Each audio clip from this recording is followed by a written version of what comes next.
বর্তমান পরিস্থিতিতে সবচেয়ে অত্যাবশ্যকীয় নির্বাচন কেন্দ্রিক সংস্কারের ১৭ দফা প্রস্তাবনা দিয়েছে বিএনপি।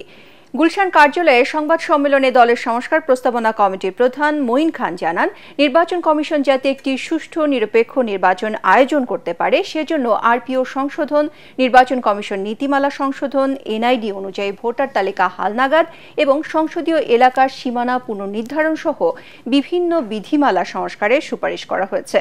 বিস্তারিত কামরুজ্জামান রাজীবের রিপোর্টে। দলীয় চেয়ারপারসনের গুলশান কার্যালয়ে বিএনপির পক্ষ থেকে নির্বাচন কেন্দ্রিক সংস্কার প্রস্তাব তুলে ধরতে সংবাদ সম্মেলন করে দলটির নির্বাচনী সংস্কার কমিটি।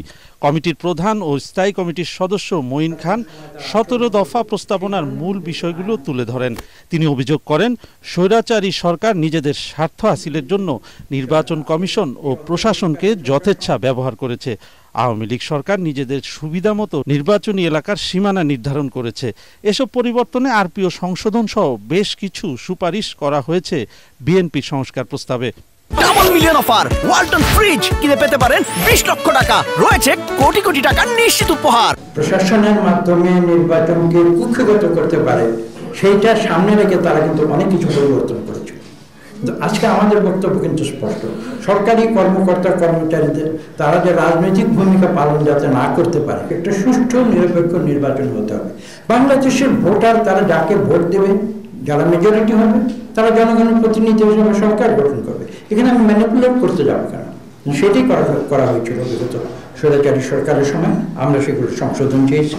সংস্কার কমিটির অপর দুই সদস্য সালাউদ্দিন আহমেদ ও নজরুল ইসলাম খান সাংবাদিকদের প্রশ্নের জবাবে জানান, সদিচ্ছা থাকলে সবকিছু গুছিয়ে জাতীয় নির্বাচন আয়োজনে অন্তর্বর্তী সরকারের বেশি সময় লাগার কথা না।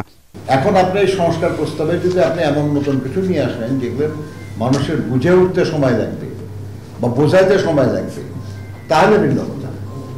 আমরা যেসব প্রস্তাব দিয়েছি সেগুলোর প্রস্তাব মেনে নির্বাচন অনুষ্ঠানে খুব বেশি বিলম্ব হবে। রোগ হচ্ছে কেয়ারটেকার সরকার না থাকাটা। কেয়ারটেকার সরকার পুনর্বহাল হলে এই সমস্ত উপসর্গ আর থাকবে না।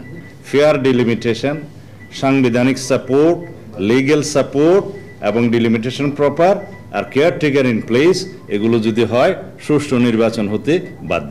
অতীতে নানা অপকর্মের সাথে জড়িতদের নির্বাচনী প্রক্রিয়ার বাইরে রাখার সুপারিশ করা হয় বিএনপির প্রস্তাবনায়।